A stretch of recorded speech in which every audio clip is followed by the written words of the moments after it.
Hola, me llamo Carlos Salgado. Soy el papá de una niña llamada Carolina, que ahora tiene 12 años. Llevo más de 4 años sin saber nada de ella, porque su madre se la llevó ilegalmente a Kirguistán, un país de Asia Central. Es posible que en estos días hayas oído hablar algo de Kirguistán, porque recientemente ha habido un principio de revolución, o esperemos que no, una posible guerra civil.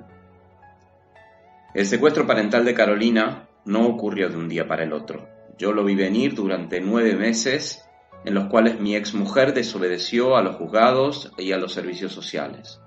Yo advertí hasta 3 veces al juzgado de que ello ocurriría, solicitando que se le retirara el pasaporte y se le prohibiera la salida del país. Pero no me hicieron caso.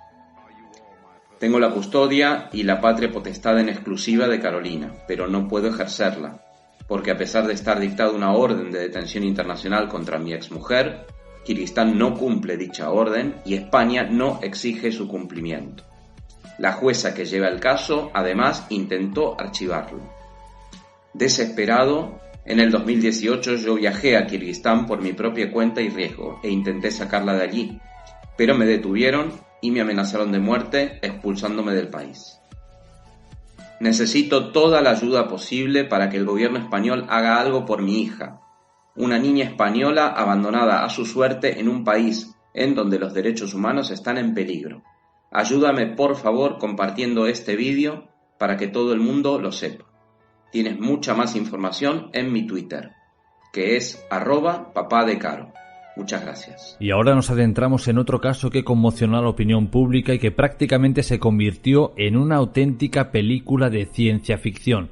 Fijaros bien, en el año 2016, Elmira, la exmujer de Carlos Salgado, secuestró a su hija Carolina.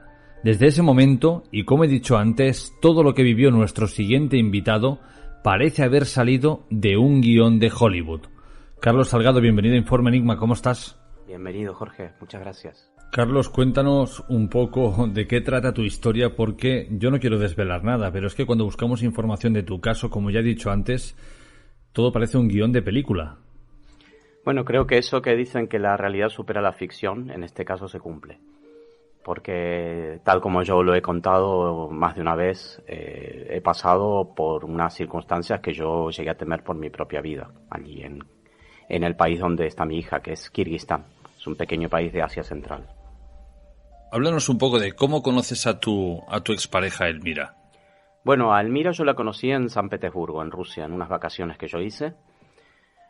Bueno, me la presentaron, como ella hablaba castellano, pues eso facilitó mucho las cosas.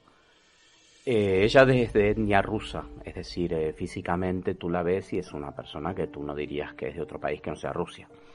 Lo que pasa que en la época soviética había mucho movimiento migratorio entre las diferentes repúblicas soviéticas. Entonces, bueno, según lo que me contó Elmira, que no sé si será cierto o no, sus padres se fueron a vivir a Kirguistán, que es un país de Asia Central, con otra etnia, digamos una etnia oriental, como japoneses o coreanos o chinos, y se fueron a vivir allí porque el clima era mejor y, según ellos, ganaban lo mismo que en Moscú. Entonces yo la conocí a ella en San Petersburgo y ella siempre me dijo que era rusa, en ningún momento me habló de otro país. Siempre yo pensé que era rusa. E imagino que después de eso pues entabláis una amistad más cordial, luego una relación y finalmente os vais a vivir juntos. Sí, bueno, nos conocimos, estuvimos un tiempo. Claro, la distancia lo hace más difícil, pero ella vino a España, yo me estuve en San Petersburgo viviendo 2 meses. Pues ella volvió y al final, bueno, decidimos tirar para adelante porque si queríamos continuar la relación, una relación a distancia es muy difícil. Entonces ella se vino a vivir a España en el año 2006. A finales del año 2006 se vino a vivir a España.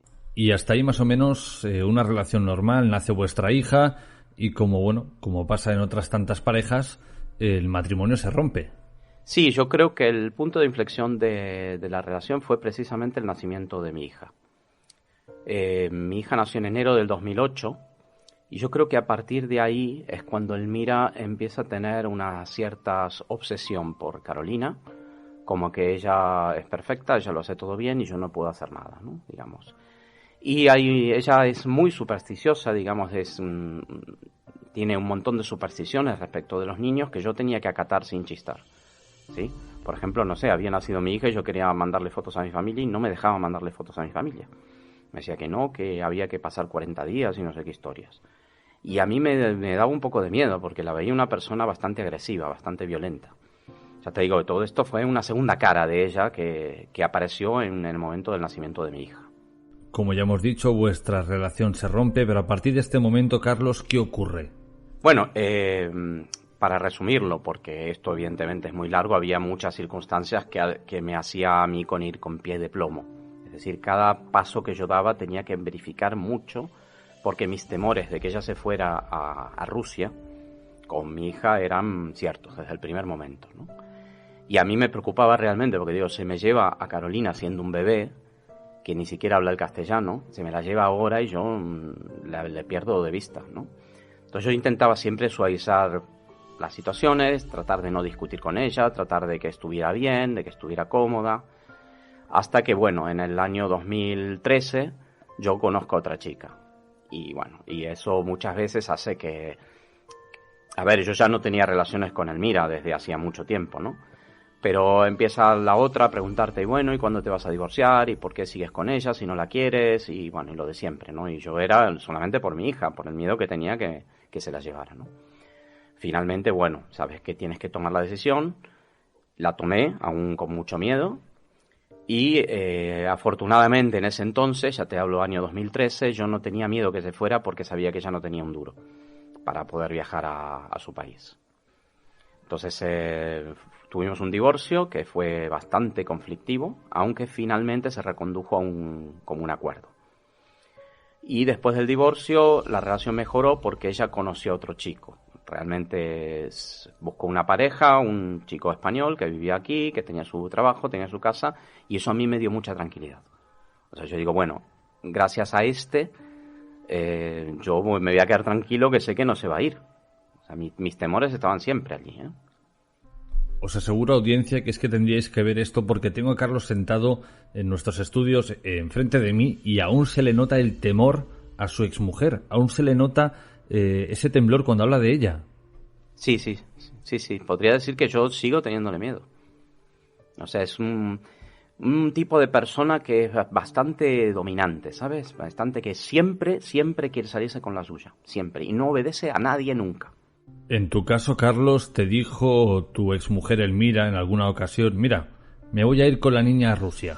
Muchas veces. Esa era la amenaza típica. Me voy a llevar a Carolina a Rusia y no la vas a ver más. Muchas veces me dijo eso, pero claro, tú no sabes hasta qué punto eso es verdad o eso es mentira, ¿no? Entonces sabes que lo pueden utilizar como amenaza y bueno.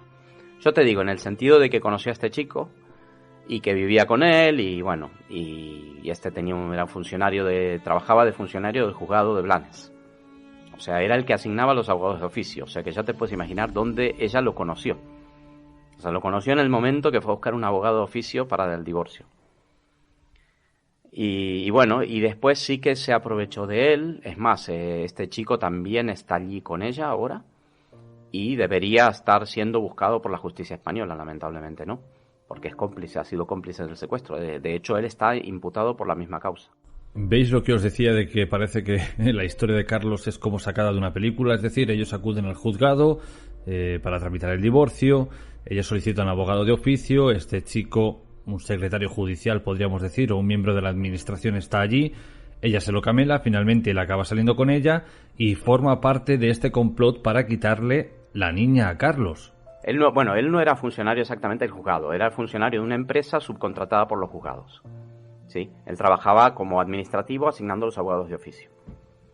Pero está metido en la jurisprudencia, ¿no? Y no solo eso, él le ayuda a la desobediencia de ella. Porque, a ver, aquí hay un salto, es decir, cuando nos divorciamos nosotros a finales del 2013, hasta que se produce el secuestro parental, o mejor dicho, hasta que Elmira empieza a desobedecer todas las órdenes que el juzgado le indica que me tiene que entregar a Carolina, pasan 2 años, más o menos. Durante esos 2 años no hay una mala relación, pero tampoco hay una buena relación. Es la relación de siempre, de mucha tensión.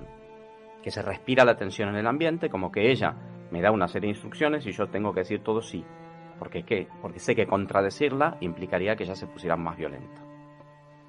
De hecho, aunque nosotros teníamos un régimen de visitas donde la mitad del tiempo era para cada uno, ella con cualquier excusa me va quitando días poco a poco. Me va quitando días diciendo que la niña va a jugar tenis y que mejor que vaya a su casa porque sale sudada del tenis, y que después que los viernes por la tarde que yo la tengo que recoger, mejor la recoge ella porque así el sábado le da clases de ruso. Es decir, me va poco a poco quitando días, y yo sé que plantearle cara en cualquier momento implicaba una discusión y un problema. Entonces yo voy diciendo todo que sí y voy aceptando. Pero claro, 2 años después del régimen de visitas que teníamos, que cada 2 semanas teníamos 7 días cada uno, me encuentro con que solo tengo 3 días. Tengo solo los días martes y un sábado de cada 2. Y yo, claro, estoy diciendo, bueno, esto no puede seguir así. ¿Y qué ocurre? Que cuando Elmira me intenta quitar el día que me queda entre semana a mí, que es el día martes, ya me lo intenta quitar, con cualquier excusa, como siempre, yo es cuando le planto cara. Le digo, no, hasta aquí hemos llegado. Le digo, no, porque no me puedes, yo quiero tener a mi hija también. Y le digo, y si no te gusta, vamos a cumplir el convenio a rajatabla que nos da 7 días a cada uno, en 2 semanas. Bueno, Elmira obviamente no da el brazo a torcer, eso nunca va a dar el brazo a torcer, se lo diga quien se lo diga.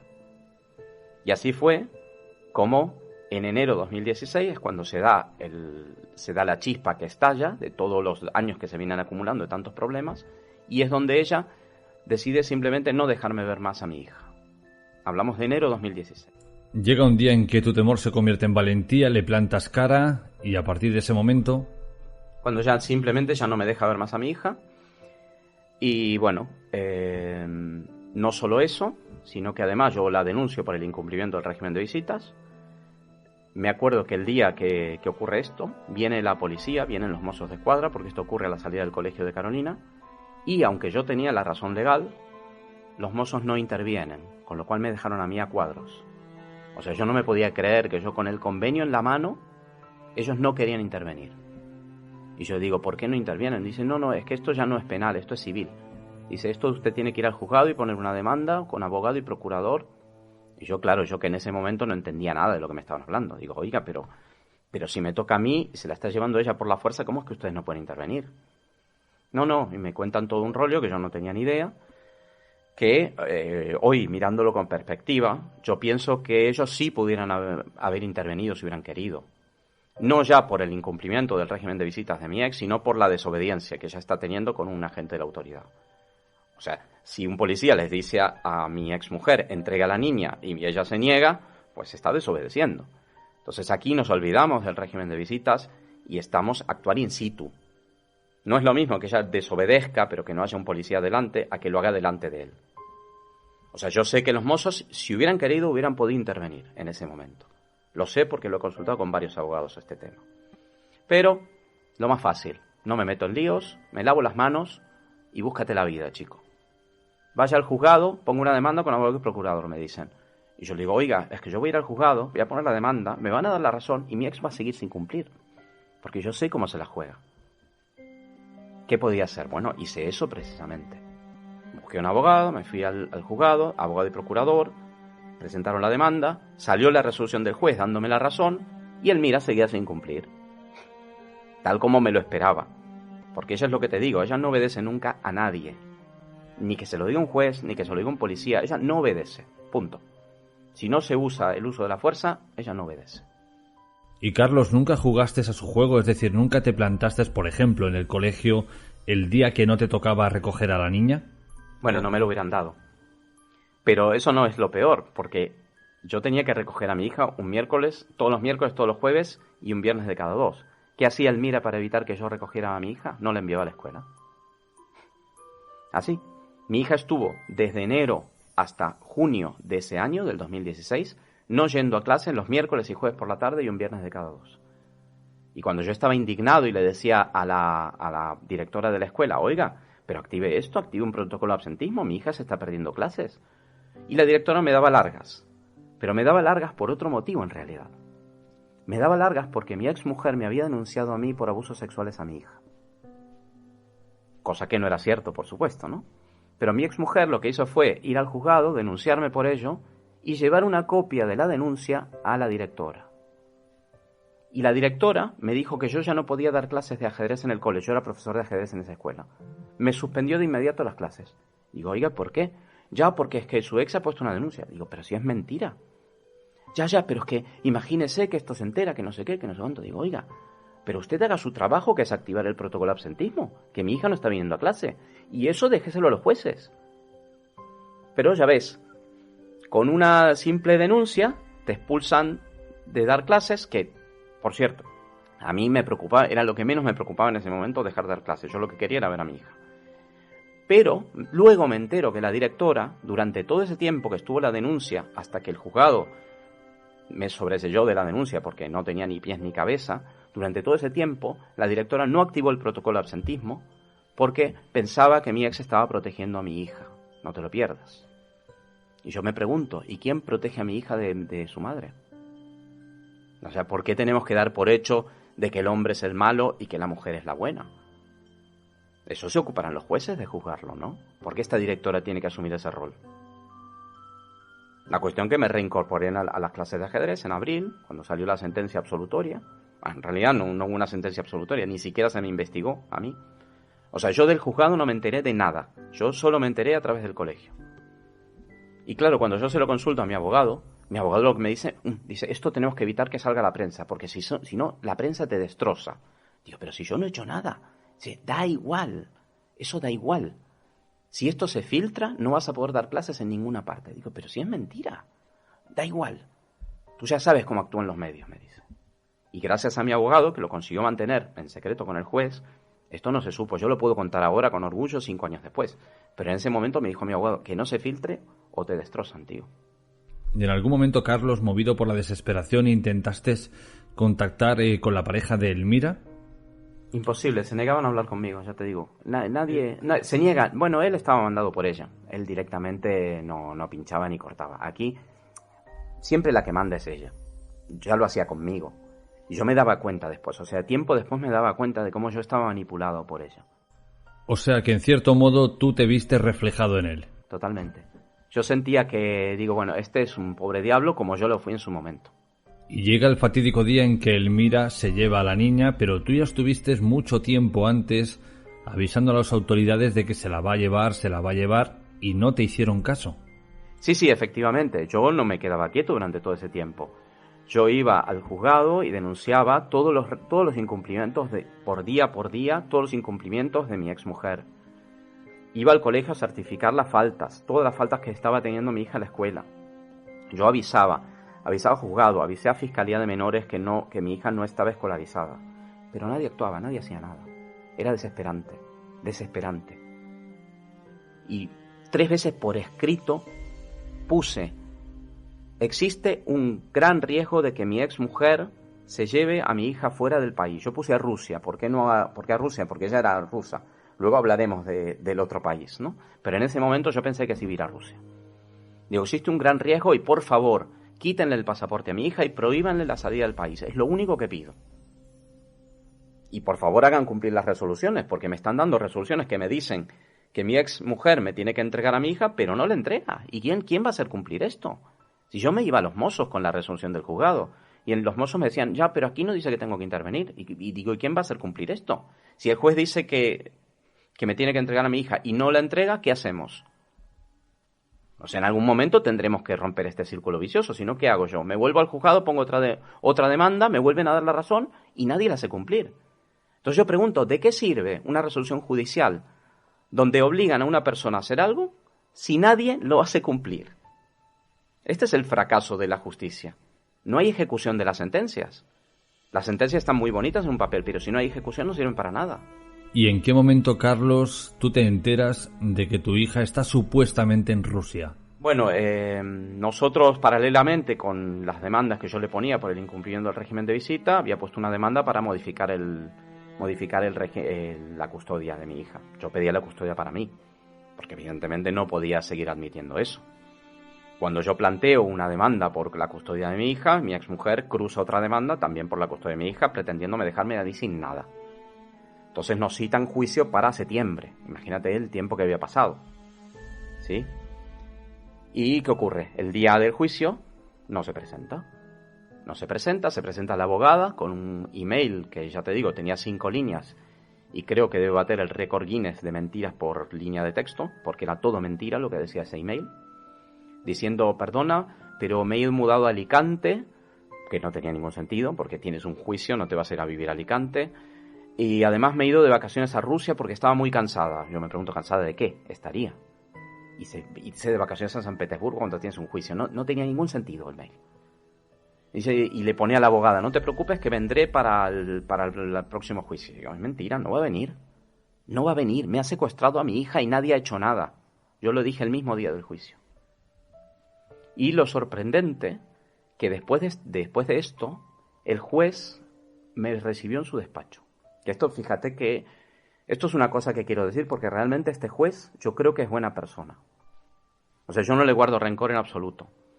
Yo creo que él se confió, no pensó que esto iba a pasar, de hecho me lo dijo. Cuando yo me reúno con él en el despacho, me dijo, bueno, es que yo no sabía que esto iba a pasar.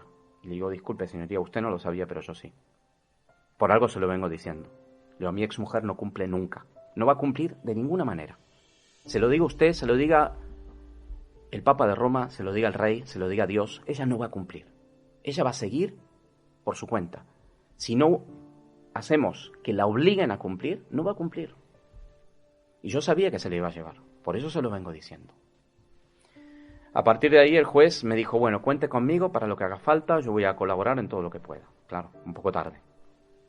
¿Por qué? Porque mi hija ya estaba fuera del país. Bueno, en primer momento yo pensaba que estaba en Rusia, gracias a un mozo que la verdad que también ha hecho un trabajo excelente, que realmente el mozo que le encargaron para la investigación sí que se le ocurrió, otra persona a la que quiero agradecer, encontramos que estaba en Kirguistán.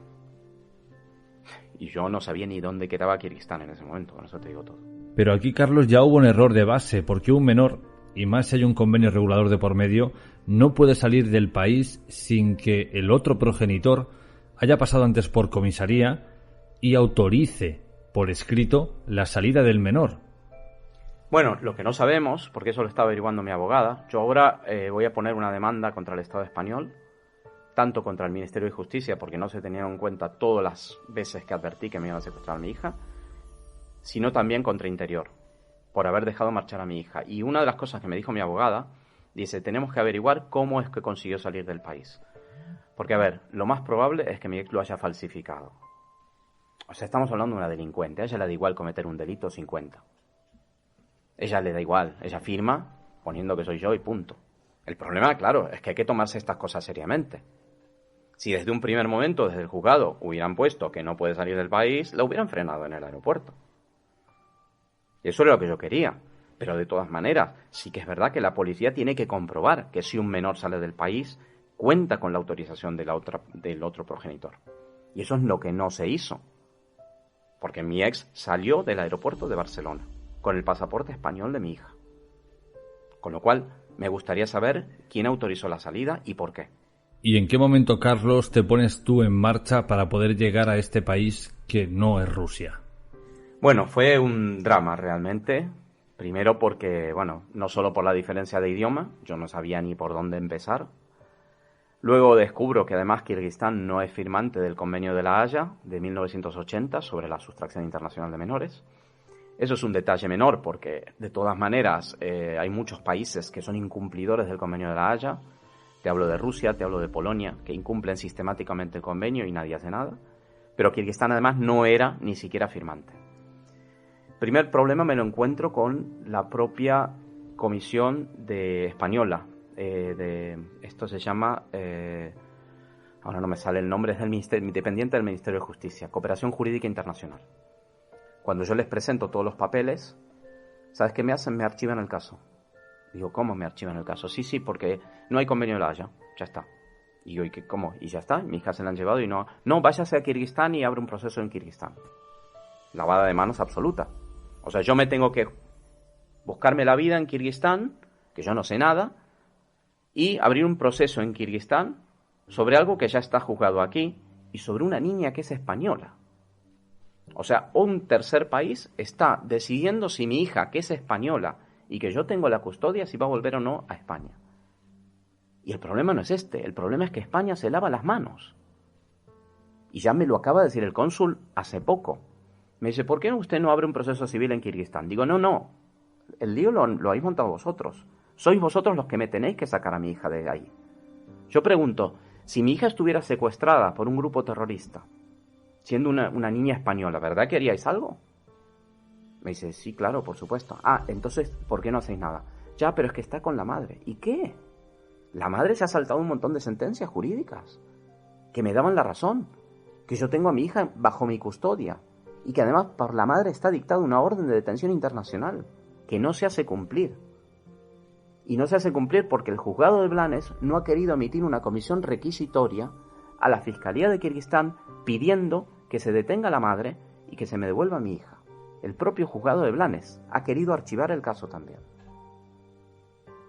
Entonces, claro, ante esa situación, ¿qué hago yo? Decido irme a Kirguistán y buscarme la vida.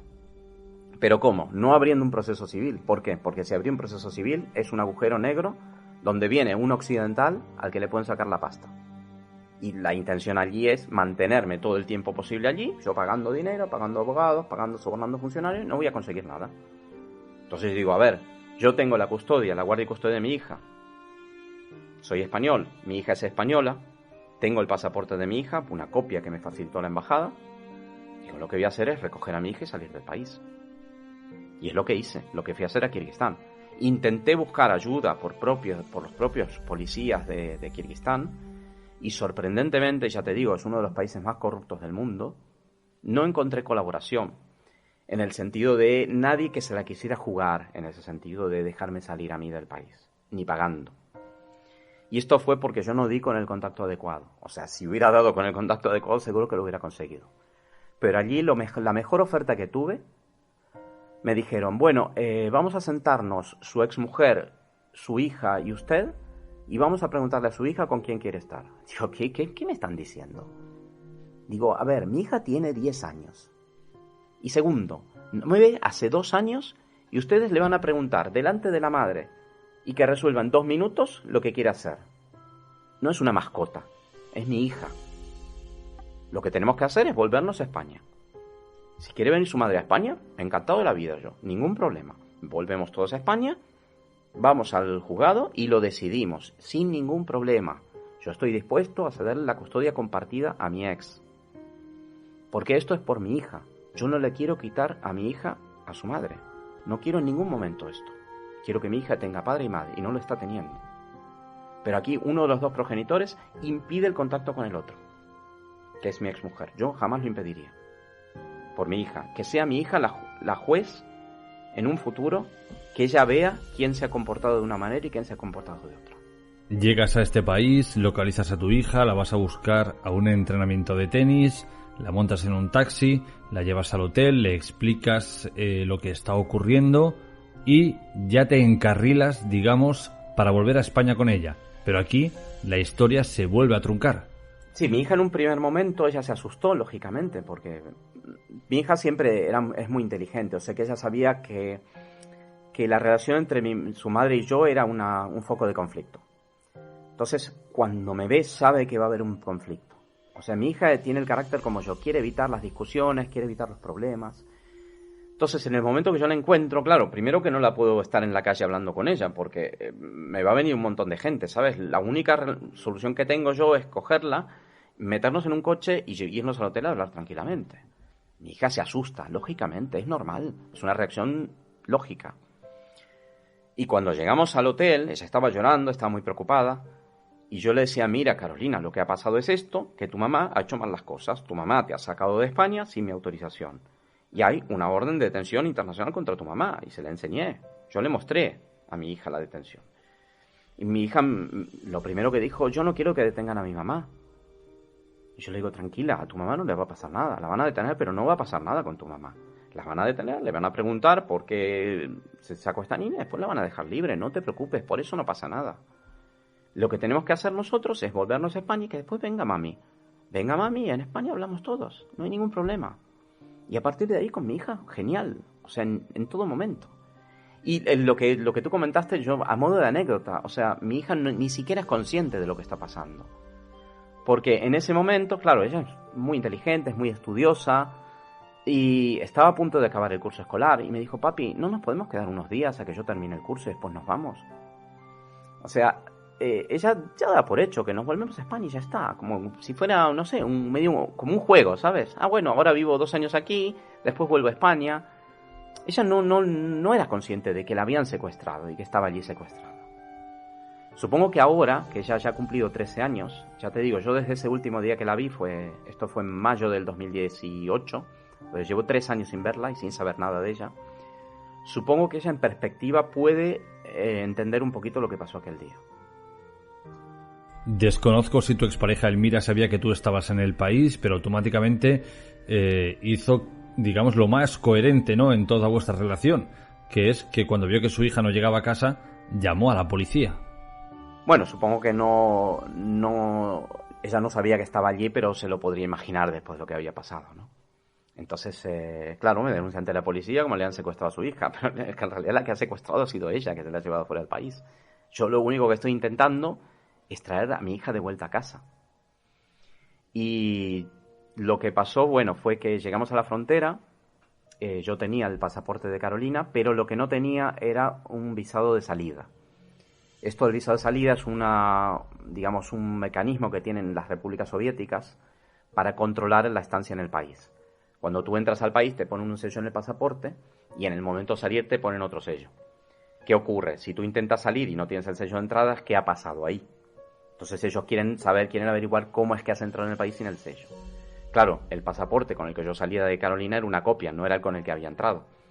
Entonces me empiezan a preguntar, dicen ya, pero esto, claro, yo me hacía el tonto, era lo único que podía hacer, hacerme el tonto, decir, yo no hablo ruso, yo soy español, esta es mi hija española, quiero salir, quiero irme de aquí, quiero ir a España. Sí, pero su hija, ¿cómo entró en el país? ¿Qué ha pasado aquí? O sea, ellos intentan establecer qué ha pasado. Y bueno, van preguntando y en un momento yo tengo que explicarlo, tengo que explicar la verdad porque ya no me van a dejar salir. Cuando yo cuento la verdad, que mi hija se la han traído allí de forma ilegal y que contra su madre pesa una orden de detención internacional y la enseño, porque además estaba traducida al ruso, la podían leer perfectamente, pues en ese momento me detuvieron a mí. Llamaron a la policía, llamaron a mi exmujer, me separaron de mi hija y a mí me metieron en un calabozo y me amenazaron de muerte. O sea, en ese momento yo paso a ser el culpable. No me dejaron llevar a la embajada, no me dejaron llamar a un abogado. Me amenazaron, ya te digo, pensé que en algún momento que me iban a matar directamente, porque uno de los policías jugaba con su pistola delante de mí. Y yo creo que no me pasó nada, porque en realidad no me iban a hacer daño, sino que lo que querían era asustarme. Y lo que sí, me expulsaron del país. Me dejaron en la frontera entre Kirguistán y Kazajistán, me dejaron allí con las maletas y me dicen, aquí no puedes volver a entrar. Yo digo, pero yo tengo a mi hija aquí dentro. Dice, ve a tu embajada y negócialo con tu embajada para volver a entrar. Y así estamos desde entonces. Y Carlos, desde que ocurrió aquello, ¿actualmente hay algún nuevo proceso para poder volver allí, para poder volver a recuperar a tu hija? Bueno, ahora prácticamente no hay ningún proceso, porque lo único que conseguimos en el juzgado fue revertir ese intento de archivo por parte de la jueza, que como te dije quería archivar el caso. Nosotros lo revertimos al hecho de que ahora hay una comisión rogatoria para interrogar a mi exmujer en Kirguistán. Eso se envió a la embajada y la embajada lo envió a Kirguistán, pero Kirguistán pasa de todo. O sea, simplemente les da igual, no la van a hacer cumplir, con la excusa de que no localizan a mi exmujer, que es mentira. Obviamente que seguro que saben dónde está mi exmujer, saben perfectamente dónde está, pero les da igual, ellos no la van a hacer cumplir y España no exige su cumplimiento. Entonces no podemos avanzar de ninguna manera.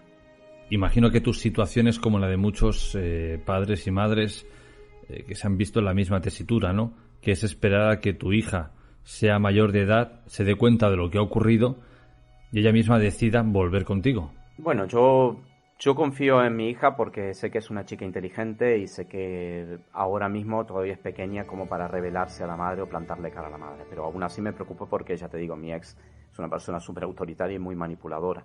Entonces yo no sé hasta qué punto Carolina podrá rebelarse en algún momento. Yo evidentemente tengo todos los canales abiertos para que mi hija se pueda comunicar conmigo. Tengo un canal de YouTube donde yo voy colgando todas las entrevistas que me hacen. Esta también la colgaré. Tengo también una página web, un blog. Tengo bastantes seguidores en Twitter. Mi cuenta es papadecaro, @papadecaro. Me siguen 5.000 y pico de personas. Entonces yo lo que hago es seguir contando mi lucha en el día a día. Y además ahora tengo un proyecto con una youtuber de viajar a Kirguistán a intentar encontrarme con Carolina. No te digo tratar de sacarla del país porque sé que es imposible. O sea, si no cuento con la ayuda del gobierno español y no la tengo, no voy a poder sacarla del país. Pero intentar encontrarme con Carolina y tratar de abrir una vía de comunicación sí que lo veo posible, ¿por qué no? Pero claro, Carlos, aquel país no te deja entrar. Bueno, eso es una de las cosas buenas que ha hecho la embajada, que ha dejado sin efecto esa prohibición. Porque supongo que esa prohibición, ya te digo, era un poco a medio de castigo, ¿no? Pero es que en realidad yo no estaba cometiendo ningún delito. O sea, si yo soy el padre de mi hija y yo tengo la guardia y custodia y mi hija es española, ¿qué delito estoy cometiendo? Estoy queriendo salir de ese país, nada más. Y si hubiera cometido un delito, te aseguro que no me hubieran dejado marchar de Kirguistán. Me hubieran metido en la cárcel y me hubiera quedado allí. O sea, ahí está claro que no he cometido ningún delito. Entonces ahora intentaremos volver en cuanto se pueda. De hecho, el viaje lo teníamos pensado para marzo del año pasado y como justo vino la pandemia nos dejó parados, ¿no?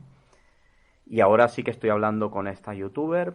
El proyecto se llama Por Caro el fin del mundo, que por cierto es el nombre, el título de un libro que ha escrito un escritor valenciano, David Barberá, que cuenta toda la historia con lujos, con todo lujo de detalles, todo lo que yo he vivido, todo lo que ahora he resumido en estos minutos, aquí en la radio está todo explicado en un libro.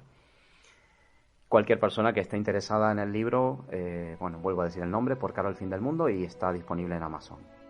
Carlos, para terminar nuestra charla, a todas aquellas personas que de alguna forma se estén viendo en tu situación, ¿qué consejo le darías?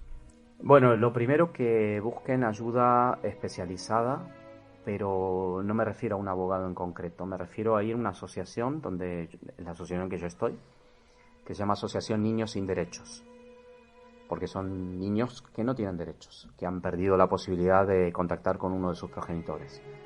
Allí somos todos los que hemos vivido este calvario y allí sí que podemos compartir experiencia. Evidentemente ya no nos sirve para nosotros, pero sí que podemos evitar futuros secuestros parentales. Porque quiero remarcar una cosa: el secuestro parental no es un conflicto familiar, es un delito. Y como delito está tipificado en el artículo 225 bis del Código Penal. Lamentablemente en este país parece que se da manga ancha a los secuestradores y secuestradoras parentales. Como diciendo, bueno, pero está con la madre, como si eso fuera una excusa. No. Aquí el secuestro no es para castigar al otro progenitor, se está castigando al hijo, que se le está privando de uno de sus dos progenitores. Querido Carlos, un fuerte abrazo y nos escuchamos en breve. Muchas gracias a vosotros por haber estado aquí.